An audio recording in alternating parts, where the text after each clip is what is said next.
Salam uşaqlar. Bu sualı görürsünüz. Yəqin bunu həll edəndə çətinlik çəkirdiniz. Bugün mən sizə ən asan yolunu deyəcəm. Deməli, bizə bir kvadratik funksiya verilib. Hansı ki, qolları aşağı vəziyyətdə. Və bu kvadratik funksiyanın sıfırları verilib. x1 və x2 verilib. -6 və -2. Və belə bir bərabərsizlik verilib. Deyir ki, bu bərabərsizliyi həll edin. Biz kvadratik funksiyanın 3 cür yazılış qaydasını bilirdik. Bir yazılış forması belə idi ki, a vur x çıx x1, x çıxılsın x2. Və biz burada görürük ki, bu kvadratik funksiyanın qolları nədir? Aşağı. Deməli, a nədir? Sıfırdan kiçikdir. A nədir? Sıfırdan kiçikdir. x1 bərabərdir -6, x2 də nəyə bərabərdir? -2-yə.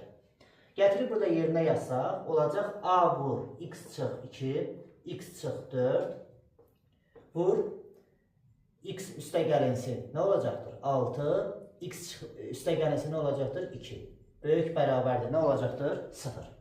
Və a sıfırdan kiçik olduğuna görə mən tərəf-tərəfdən aya böləndə biz bilirik ki, bərabərsizlikdə mənfi ədədə vuranda da, böləndə də işarə əksinə dəyişilir. O zaman olacaqdır da x çıx 2, vur x çıx 4, x üstə gəl 6, x üstə gəl 2, kiçik bərabərdir, nə olacaqdır? 0.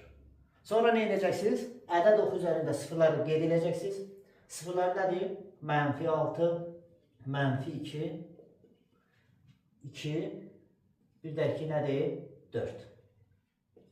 Və bu intervallara böləndən sonra bu aralıqlarda qiymətlər verəcək. 4-dən sağ tərəfdə qiymət verəndə nə olur bura? Məsələn, 5 qoyanda burada müsbət, burada müsbəti vuranda nə olur? Yekunda müsbət. 2-4 arasında, məsəl üçün x bərabərdir 3 götürsək, bura müsbət, bura nədir? Mənfi, bura nədir? Müsbət, bura nə olur? Mənfi, üzr istəyirəm.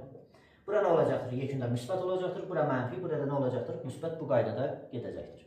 Bizə hansı aralıq lazımdır? Kiçik bərabər 0. Kiçik bərabər 0 hansı aralıqdır? -6-dan -2-yə, bir də ki 2-dən 4-ə. Deməli, x daxil oldu, -6-dan -2-yə, -6 da daxildir, -2 də daxildir, birləşir 2, 4 parçası. Sağ olun.